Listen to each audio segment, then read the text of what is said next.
Page 18, Sonatina, or the first movement from a well-known sonatina by Clementi.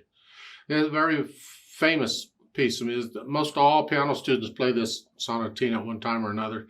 This is just the first movement. This is one of my favorites back when I was in school. I just enjoyed playing. The Clementi did a lot of sonatinas, and I have a book on him, on Clementi sonatinas, and I just play through the book because it was just fun to just play them. I couldn't necessarily really play them all up to speed, and I couldn't necessarily play them all well, but I just enjoyed playing them. There were some nice stuff, some nice melodies and rhythms and things going on. So if you're just looking for stuff to play, to wiggle your fingers and sound nice, get a book of Clementi sonatinas. So let's take a look here. It's 2 lines long, treble bass clef, no sharps or flats in the key signature. This is in the key of C major, so do the scales and arpeggios for C major and A minor. And it's in cut time.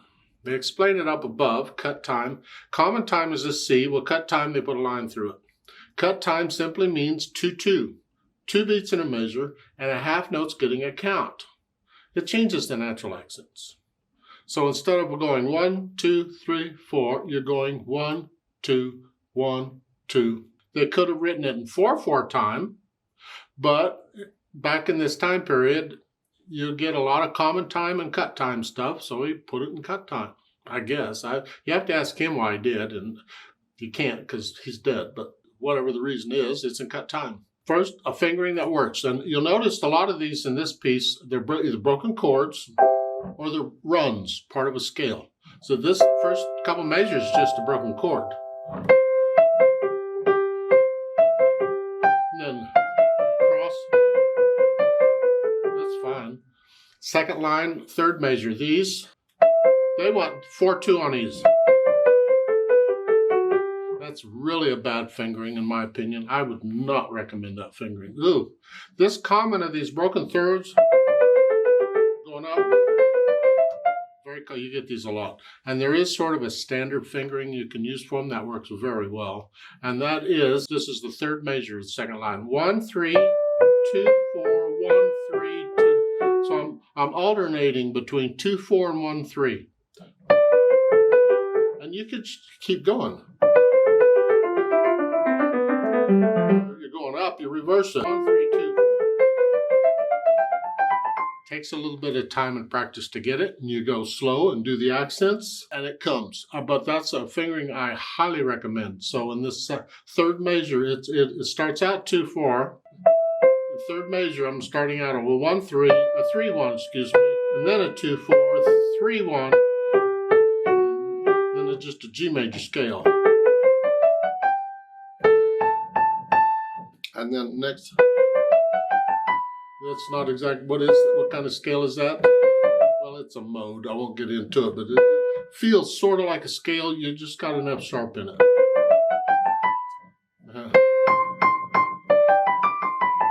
At the bottom of page 19, you get this run coming down. And their fingering now is okay here. It's similar to the thirds here, but now they're fingering it 1, 2, 3, 1, 4, 2, 3. That's what we were doing up above. We're using the 4 fingers and not 2 fingers. Now, if you get that pattern going up, it's the same thing. 4, 1, 3, 2, 4, 1, 3, 2. It's just kind of a standard fingering. You should practice it in both hands, but you're going to find it quite a bit. And if you can already do the pattern when you run across it in music, you just play it. Left hand is kind of supporting, not doing a lot. Okay. Third line, page 18, you get the Alberti bass. And then 4 is fine. I'm just rotating, ba ba ba ba ba ba ba ba ba, and lowering which finger I want the weight to be on. Here, here.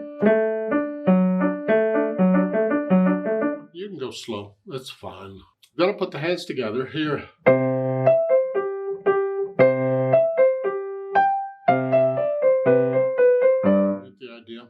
Now, I didn't mention it before, shame on me. When I'm learning a piece that's in cut time, like this is, I will pretend that it's in 4/4 time until I get it learned and I get the rhythm down. Because once I get the rhythm down, I'm not counting it anymore, I'm just feeling it. then I don't have to worry about it. Because if you're doing this and counting it in cut time, those eighth notes are like 16th notes. 1 E and a 2 E and a 1 E and a 2 E and a 1 E and a 2 E and a 1 E and a 2 E and a 1 E and a 2 E.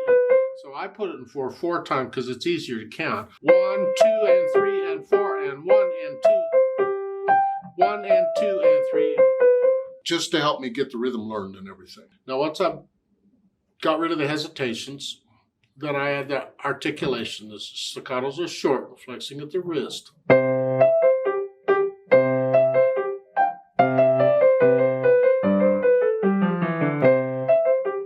That's really about all the articulation. You're finding just staccatos and slurs. Then the dynamics, and applies to the melodies, the right hand.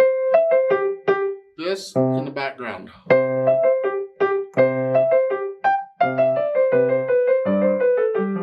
And soft. And loud.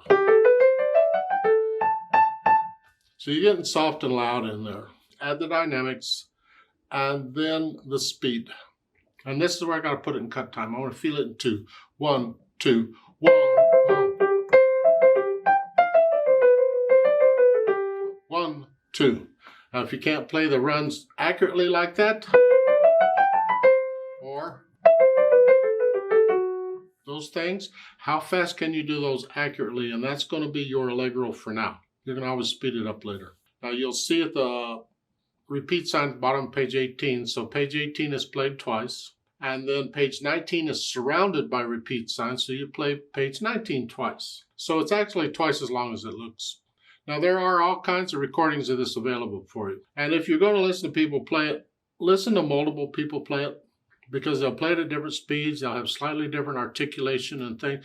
Yeah, and that's fine. But listen to multiple people play it. I'll play it for you slowly.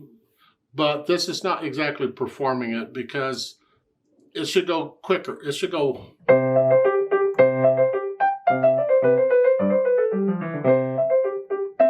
Like so. Boom, ba-da-dum, bum, bum. I'm going to play it slowly for you, for kicks and giggles.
I do alter the fingering a little bit out of habit, like on page 18, third line down, first measure.